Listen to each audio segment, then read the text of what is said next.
Welcome to Taiwan Talk. I'm Sheree Felice, and this week I'm speaking with Jimmy Wang, an engineer whose passion is bringing traditional calligraphy back to the modern world.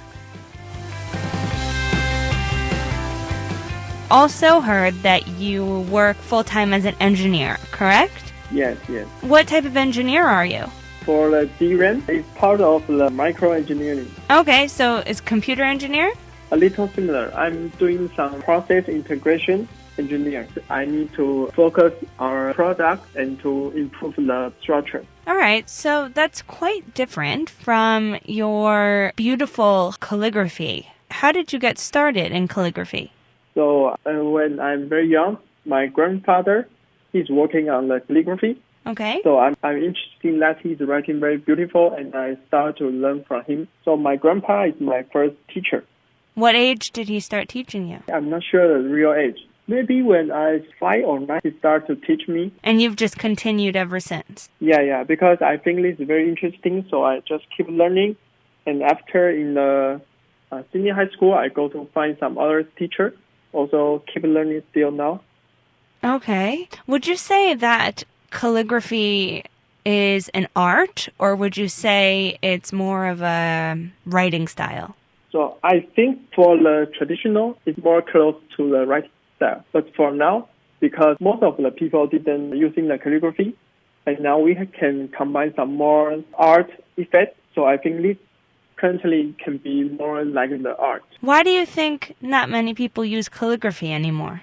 Because now we use the computer and also or the pencil. We didn't use the traditional brush. So everybody first know this calligraphy is maybe on some high school and only have 1 or 2 class, so they won't keep writing anymore. Okay.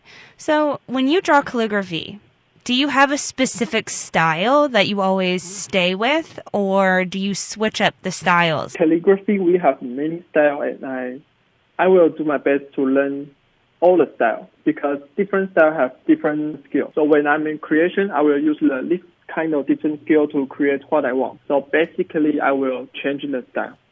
Okay. So what style do you use most now? So the most style I use maybe the 行书, 草书. For people that don't know what those styles look like, can you just paint a picture in their mind and tell us what they look like? Oh, okay.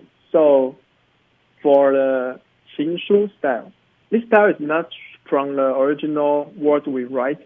It has more connection between the brush. So we can see some parts will become connect together, and we have more light and strong parts. So that will become more change in this work. So we'll have some more art effect.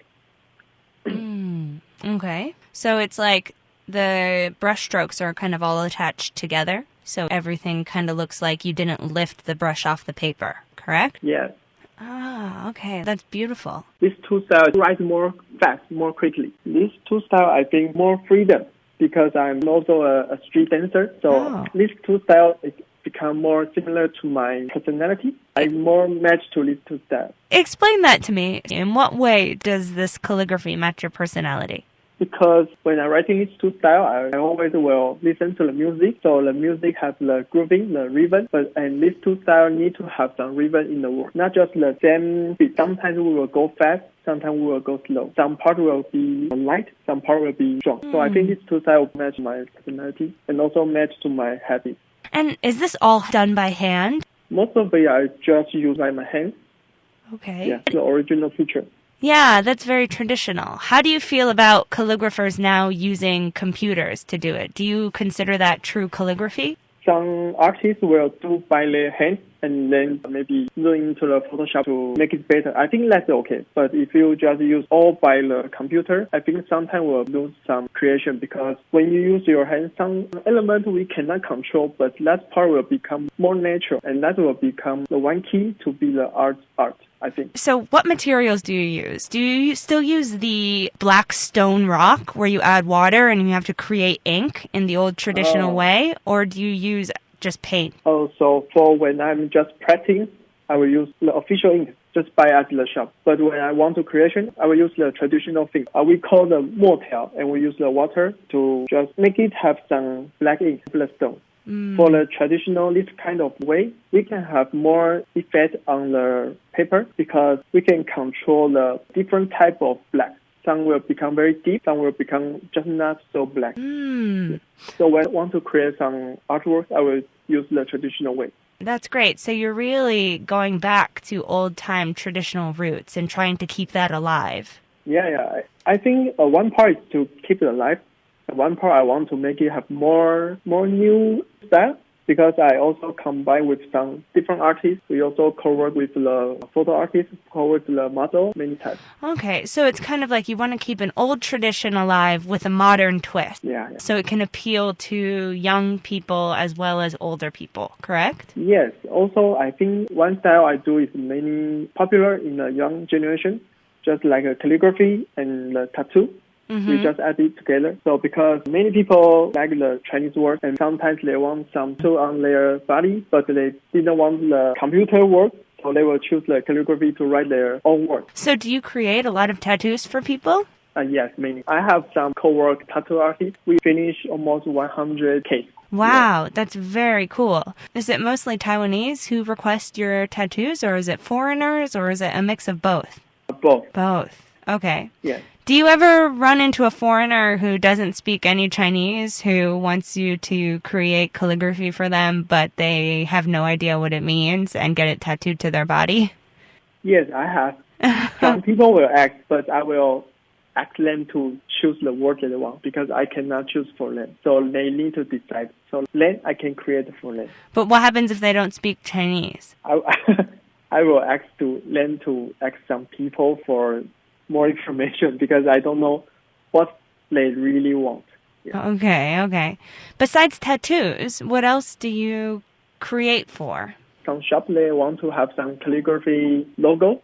So I will create a logo for them. And some building, they want a big artwork on their lobby room. So I also create a very big artwork for them.